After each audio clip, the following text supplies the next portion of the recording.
I want to spend a little bit of time on one of the issues that I don't think we've touched on as much right now as it deserves.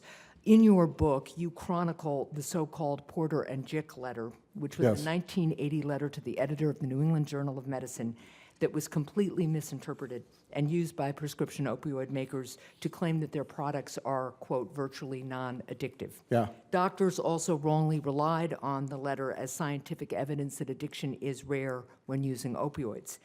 It's astounding that one paragraph jotted down in 1980 helped fuel the horrible epidemic that we are seeing today.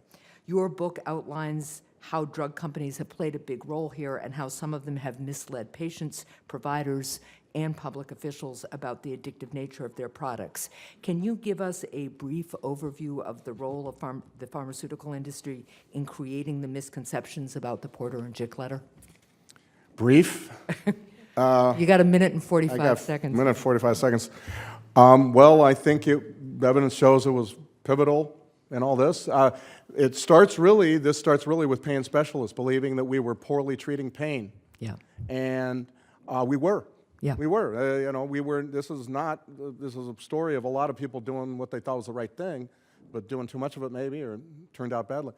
I don't believe that they would have had the megaphone that they came to have were it not for a lot of the money and the funding and the use of the selective use of their information by pharmaceutical companies. I think their money and influence was what really changed the tide. And then, of course, they were joined by certain institutions like the VA and JACO, the Hospital Accreditation Organization, the Fifth Vital Sign, and all that kind of stuff. But I think they saw early on, and Purdue was one of these, that saw that they had tried a time-released opioid, right, MS-Contin, only for cancer patients. And it was a magnificent drug. Had they just kind of stuck right there, we'd have been applauding them. Right. Instead, what they saw was that the dying cancer patient market was pretty small. Yeah. And there was a much larger one called chronic pain, or just normal pain of Americans, basically.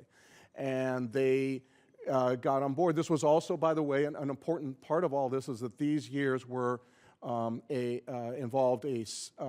industry went through a Salesforce arms race where every company was hiring more and more sales reps. And these were not the older sales reps who were really more grounded in fact. It's my impression, talking with doctors who knew these older fellows, they were mostly guys, that these guys knew what they were doing, and they were not such a hard sell. They were more informational.